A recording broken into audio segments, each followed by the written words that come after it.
Hello friends, কেমন আছো সবাই? ইনফরমেশন বাংলা চ্যানেলে তোমাদের সবাইকে স্বাগত। বন্ধুরা, এই দেখো হন্ডা SP 125 বাইকের কেন আমাকে এই টাইমটা চেঞ্জ করতে হলো তোমাদেরকে বলবো, এবং কি প্রবলেম হচ্ছিল সেটাও তোমাদের কাছে আলোচনা করব। তোমরা এই হন্ডা SP 125 বাইক নিয়ে অনেকগুলো ভিডিও দেখেছো নিশ্চয়ই, এর আগে আমাদের ইনফরমেশন বাংলা চ্যানেলে দেওয়া আছে, যারা দেখোনি দেখতে পারো। তো বন্ধুরা দেখো, কিছুদিন ধরেই আমার বাইকে ব্যাটারি প্রবলেম হচ্ছিলো এবং কোনো মতেই সেলফ স্টার্ট ধরছিল না। তো সেই জন্য আমাকে এই বাইকের ব্যাটারিটা চেঞ্জ করতে হলো। আগে যে ব্যাটারিটা ছিল সেটা নিয়ে আমি ভিডিও করেছিলাম যে চার্জ করে যদি ঠিক করা যায়, কিন্তু কোনোভাবেই সেটা চার্জ করে ঠিক করা গেল না। তো সেই জন্যই ব্যাটারিটা আমাকে চেঞ্জ করতে হলো। দেখতে পাচ্ছ বন্ধুরা, এটা নতুন ব্যাটারি এক্সাইড এক্সপ্লোর XL-TZ5 12 ভোল্টের ব্যাটারি।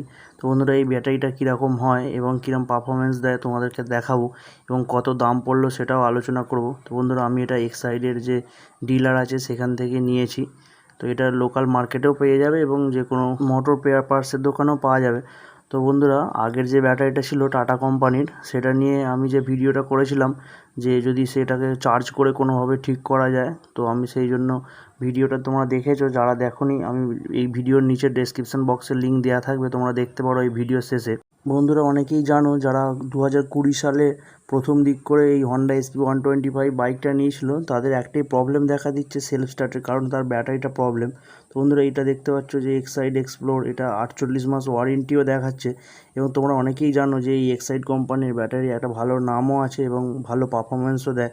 যেহেতু আমার বাইকটা প্রায় 1.5 বছরের ওপর হয়ে গেছে, আমার 1 বছরের ওয়ারেন্টি পিরিয়ড ছিল, সেটা পেরিয়ে গেছে। সেই জন্য কোম্পানি থেকে এটা চেঞ্জ করে দেবে না। আমি তখন যে সার্ভিস সেন্টারে ফোন করেছিলাম, ওরাই বললো যে কোনো এক্সাইডের কেয়ারে গিয়ে ওখান থেকে এই এক্সাইডের XL-TZ5 12 ভোল্টের ব্যাটারিটা চেঞ্জ করে নিতে। তো এটা আশা করি ভালোই পারফরমেন্স দেবে। তো বন্ধুরা, চেঞ্জ করার জন্য এরকম একটা স্ক্রু ড্রাইভার লাগবে। তো বন্ধুরা, তোমরা নিজেরাই দেখো কীভাবে এটা চেঞ্জ করা যায়। তো বন্ধুরা, ভিডিওটা তোমরা যারা এখনও পর্যন্ত লাইক করোনি, ভিডিওটা অবশ্যই একটা লাইক করে দাও। এবং দেখতে পাচ্ছ এটা হলো বাইকটার ডান দিকের পোর্শনে যে কভারটা আছে, এই কভারের নিচেই ব্যাটারি বক্সটা থাকে। এবং তোমাদেরকে বলেছিলাম যে এই ব্যাটারিটার কত প্রাইস নিয়েছে সেটাও বলবো। তো বন্ধুরা, ব্যাটারিটা যে প্রাইস দেখাচ্ছিল বক্সে লেখা আছে সেটা 1599 টাকা, প্রায় 1600 টাকা লেখা ছিল, কিন্তু অত দাম নেয়নি। এটা 1300 টাকা দাম নিয়েছে। আমি যে এক্সাইডের শোরুম বা এক্সাইডের কেয়ার থেকে নিয়েছি সেখান থেকে, এবং এটা অনলাইনে ওই 1350-1400 টাকা এরকম প্রাইস দেখাচ্ছিল। এবং এটা যে 48 মাসের ওয়ারেন্টি আছে, অর্থাৎ এই এক্সাইডের ব্যাটারিটা 2 বছরের মধ্যে খারাপ হলে কোনো পয়সা লাগবে না, এমনি চেঞ্জ করে দেবে। কিন্তু 2 বছরের পর খারাপ হলে বা কোনো রকম সমস্যা দেখা দিলে বা চেঞ্জ করার প্রয়োজন পড়লে সেটাকে তখন এটা পার্সেন্টেজ হিসাবে ওরা ছাড় দেয়।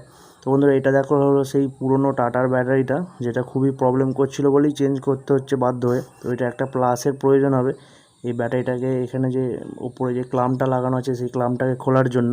বন্ধুরা, এই হন্ডা SP 125 বাইকের ডিজিটাল মিটার এবং বাইকের ফুল রিভিউ এবং সিস্টেম কী সেই সব নিয়ে আমাদের এই ইনফরমেশন বাংলা চ্যানেলে অনেকগুলো ভিডিও করা আছে। ভিডিওর লিঙ্ক ডেসক্রিপশন বক্সে দেওয়া আছে। বন্ধুরা, তোমাদের প্রয়োজন হলে এই ভিডিও শেষে ওই ভিডিওগুলোও দেখে নিতে পারো। বন্ধুরা, তোমাদের যাদের প্রয়োজন হবে এই বাইকের ব্যাটারি যদি কোনো প্রবলেম হয়, তোমরা নিজেরাও বাড়িতে চেঞ্জ করতে পারো। শুধু একটা প্লাস আর এবং একটা স্ক্রুড্রাইভারের প্রয়োজন হবে। এবং যদি না পারো তাহলে বাইক রিপেয়ারের দোকানে নিয়ে গেলে তারা এটা অনায়াসে ফিটিংস করে দিতে পারবে। তো বন্ধুরা, তোমরা যদি এটা নিজেরা ফিটিংস করো তাহলে বলবো যে এখানে পজিটিভ এবং নেগেটিভ পয়েন্ট আছে, সেটা ঠিক করে ফিটিংস করবে, নাহলে এটা প্রবলেম দেখা দিতে পারে। বন্ধুরা, এখানে পজিটিভ এবং নেগেটিভ যে পয়েন্ট আছে সেটা তোমরা ভালো করেই বুঝতে পারবে। এবং তার সঙ্গে যে এখানে কিছু স্ক্রুপও দেওয়া থাকে এটাকে ফিটিংস করার জন্য। দেখতে পাচ্ছ এখানে যে স্টিকার দিয়ে স্ক্রুপগুলো লাগানো আছে, এই যে নেগেটিভ এবং যে পজিটিভ পয়েন্ট আছে তার সঙ্গে যে ব্যাটারি বক্সে কানেক্টিং পয়েন্টটা আছে সেটাকে ফিটিংস করার জন্য। তো বন্ধুরা, তোমাদের যাদের হন্ডা SP 125 বাইক ইউজ করছো বা যে কোনো বাইক ইউজ করছো, সেক্ষেত্রে যদি এরকম সেলফ স্টার্টের প্রবলেম বা লাইটের বা হর্নের প্রবলেম দেখা দেয়, বা আমাদের এই হন্ডা SP 125 যেহেতু ডিজিটাল মিটার, তো এই ডিজিটাল মিটারে যে ইঞ্জিন মাল ফাংশন লাইটটা আছে সেটা যদি অল টাইম জ্বলে থাকে, তো সেক্ষেত্রে এরকম ধরনের প্রবলেম বা ব্যাটারি প্রবলেম দেখা দিতে পারে। তো বন্ধুরা, তোমাদের যদি ওয়ারেন্টি পিরিয়ড থাকে তোমরা হন্ডা শোরুমে বা তোমাদের যে বাইক সেই শোরুমে যোগাযোগ করতে পারো। এবং যদি ওয়ারেন্টি পিরিয়ড পেরিয়ে যায় তো তোমরা ব্যাটারি প্রবলেমের ক্ষেত্রে এই এক্সাইড ব্যাটারি এটা লাগাতে পারো। এটা খুবই ভালো ব্যাটারি। এবং তোমরা দেখতে পাচ্ছ এটা টাটার ব্যাটারিটার প্রবলেম যেটা দেখাচ্ছিলো সেইটা চেঞ্জ করে এই এক্সাইডের ব্যাটারিটা আমাকে নতুন যেটা কিনেছি সেটাই লাগাচ্ছি এখানে। তো বন্ধুরা, তোমাদের বাইকের ক্ষেত্রে যদি এরকম ব্যাটারি প্রবলেম দেখা দেয় বা বাইকের ব্যাটারি চেঞ্জ করার প্রয়োজন হয়, তো তোমরা যে কোনো কোম্পানিরই ব্যাটারি ইউজ করতে পারো, কিন্তু এক্সাইটের ব্যাটারির একটা আলাদা সুনাম আছে এবং সেই জন্য আমি বলবো যে এক্সাইটের ব্যাটারি তোমরা ইউজ করতে পারো। এবং এক্সাইট ব্যাটারি পারফরমেন্সের দিক দিয়েও খুব ভালো, সেই জন্যই আমি এক্সাইটের ব্যাটারিটা যেটা লাগাচ্ছি দেখতে পাচ্ছি, এক্সাইট এক্সপ্লোর এক্সএল TZ5 12 ভোল্টের ব্যাটারি। এটা 48 মাস ওয়ারেন্টিও আছে, তোমাদের আগেই বলেছি। তো বন্ধুরা দেখে নাও কীভাবে ব্যাটারিটা সম্পূর্ণ ফিটিংস করি, এবং যে বাইকের যে প্রবলেমটা হচ্ছিল যে সেই প্রবলেমটা আর হয় কিনা আমি ভিডিও শেষে দেখাবো। এবং টাইম ডেটগুলো যেহেতু ব্যাটারিটা এখানে চেঞ্জ করেছি, সেগুলো টাইম ডেটগুলো উড়ে গেছে, নতুন করে সেগুলো চেঞ্জ করতে হবে। বন্ধুরা তোমরা নিজেরাই দেখতে পাচ্ছ এখানে ব্যাটারি বক্সে নেগেটিভ এবং পজিটিভ পয়েন্টের জন্য আলাদা আলাদা কালারের তার দেওয়া আছে, যাতে ফিটিংস করার সময় উল্টোপাল্টা না হয়ে যায় এবং কোনো রকম সমস্যা না হয়।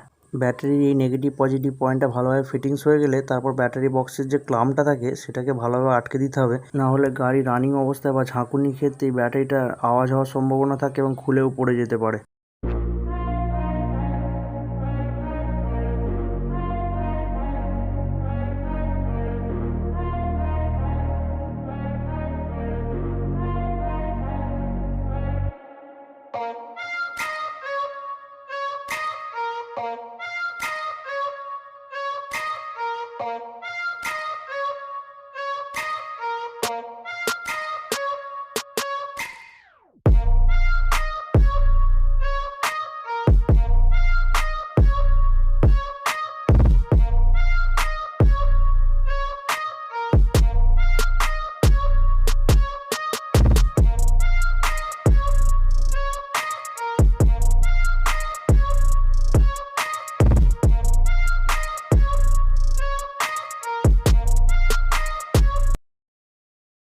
তো বন্ধুরা দেখো বাইকের ব্যাটারিটা ফিটিংস হয়ে যাওয়ার পর এখানে যে ডিজিটাল মিটার দেখছো সেখানে আর লাল আলোটা বা ইঞ্জিন মাল ফাংশন লাইটটা জ্বলছে না, এবং টাইম যেগুলো আছে সেগুলো উল্টোপাল্টা হয়ে গেছে। তো সেটাকে চেঞ্জ করার জন্য যে সিলেক্ট এবং সেট বাটনটা আছে সেটাকে একসঙ্গে প্রেস করতে হবে, এবং প্রেস করার পর যে আস্তে আস্তে যেটা দেখাচ্ছে সেটিংয়ে সে টাইম উঠবে এবং সেখানে সেটাকেও চেঞ্জ করে নিতে হবে সিলেক্ট বাটনটা প্রেস করে করে।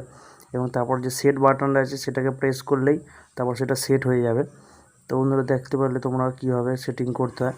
এখনকার Bs6 বাইকের ক্ষেত্রে যে ইঞ্জিন মাল ফাংশন সেন্সার লাইটটা থাকে সেটার কাজই হলো যদি কোনো ইঞ্জিনের প্রবলেম হয় বা এরকম ধরনের ব্যাটারি বা সেন্সার বা অন্য রকম কোনো সার্কিট বোর্ডের প্রবলেম হয়, তো সেই ইঞ্জিন মাল ফাংশন লাইটটা জ্বলতেই থাকে। তো সেই সেন্সার লাইটটা এখন আর জ্বলছে না, তোমরা নিজেরাই দেখতে পাচ্ছ। তো বন্ধুরা বাইকটা এখন সেলফ স্টার্ট করে তোমাদের কাছে দেখাবো যে এক চান্সই স্টার্ট ধরে যায় কিনা, কোনো প্রবলেম হয়, তো তোমরা নিজেরাই দেখো।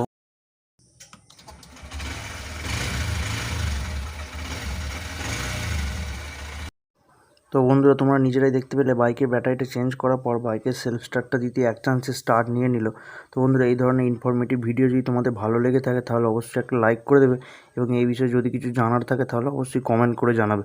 এবং আমাদের ইনফরমেশন বাংলা চ্যানেলে নতুন হয়ে থাকলে চ্যানেলটি অবশ্যই সাবস্ক্রাইব করে পাশে থাকা বেল আইকনটা অল নোটিফিকেশনে প্রেস করে দেবে। ধন্যবাদ বন্ধুরা, ভালো থাকবে সবাই।